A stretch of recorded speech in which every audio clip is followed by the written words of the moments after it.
I'm your host, Davida Shinsky, and you're listening to Live Without Limits Dreams Come True with the Right Mindset. Today's presentation is Your Identity. Your problems do not define you, and 5 things to consider as all of you are faced with problems from time to time. Some may be little and some may be huge.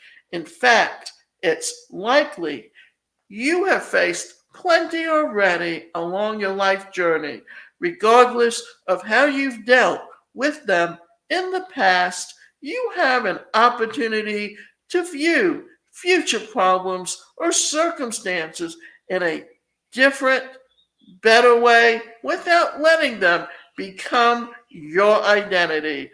5 things to remember: your identity is not defined by your problems.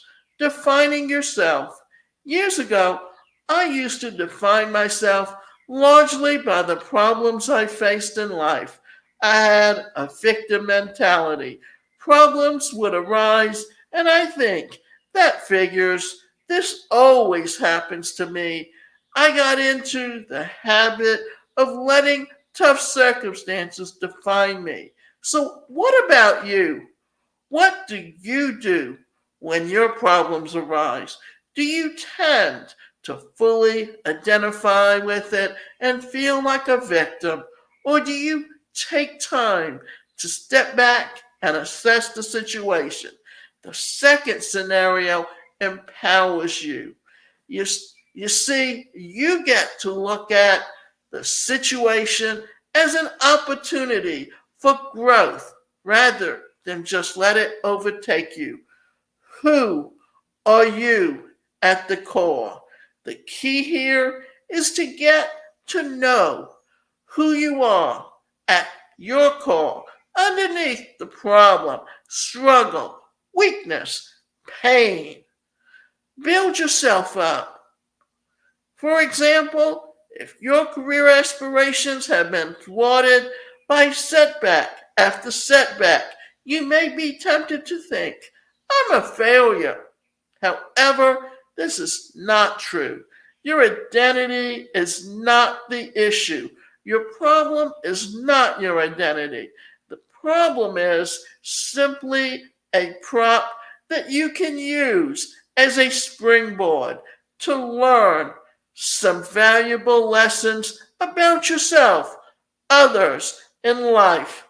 Instead of saying, I'm a failure, say, I am going to look at this problem through the eyes of optimism and see what I can learn from it. I'm pressing on. Sure, it's not fun to encounter various struggles or problems in life, but we do have a choice how we can face them. I found that courageously facing them with a good dose of optimism helps a lot.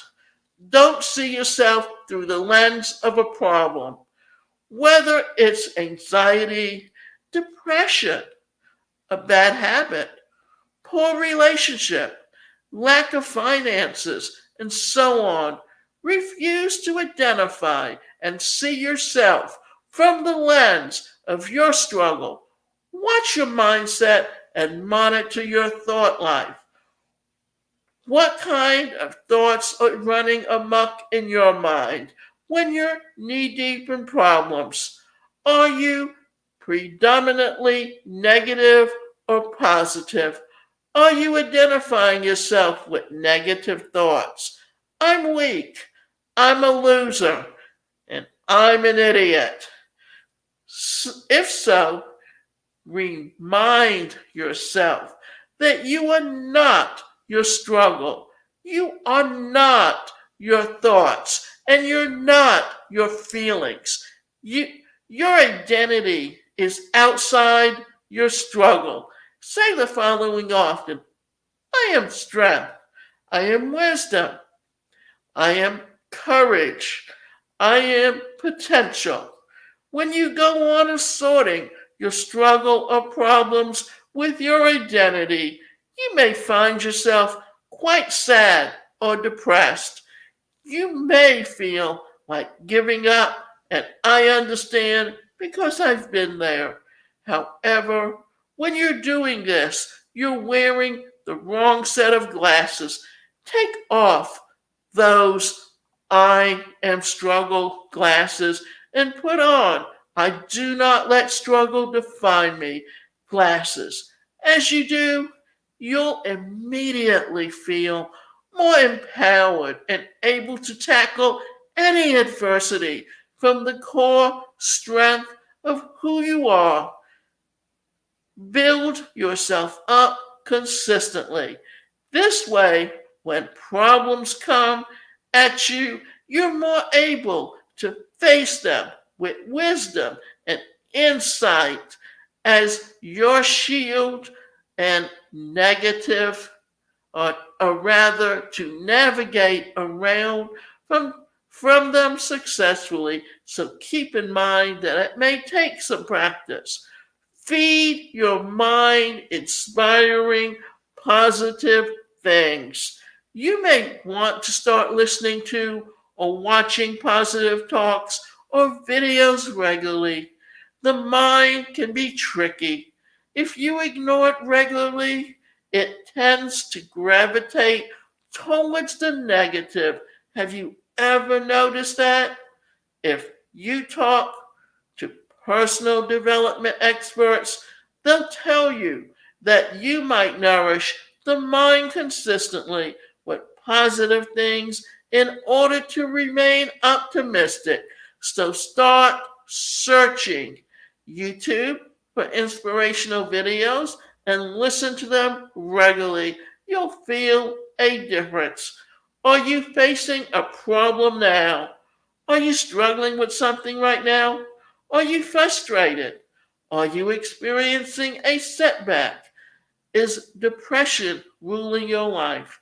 Do you have an addiction? Have you let any of these things become your identity? Are you allowing the problem to define your entire life? If so, try to remember that this problem is not your identity. It is something that is arising, but you are so much more than your issue. Then go within and get to know your true self better.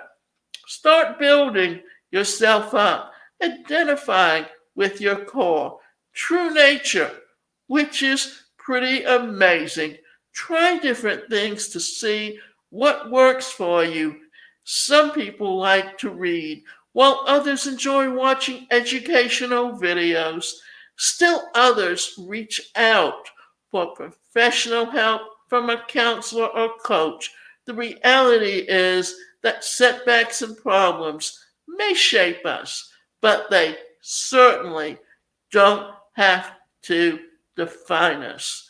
You know, we hear about this in the laws of attraction, but if you go back to the self help industry when it first came up in the 20th century during the 60s, when you started seeing young college students taking more control of their life, being more verbal, then that was when we started becoming more aware of the control we had over our lives and how we lived those lives. And you can do that also. So always remember that you have the right to control your life. And if you go back and read and look at Eric Berne and the books he wrote on games people play, then all of that can show you just exactly where it's coming from, that the things you say and how you can sabotage yourself and how you can turn it around. Now, John Assaraf repackaged all of those modalities into the laws of attraction and talked about affirmations. So that is where you're coming from, and that's how you can learn to take more control over your life and reprogram your thoughts.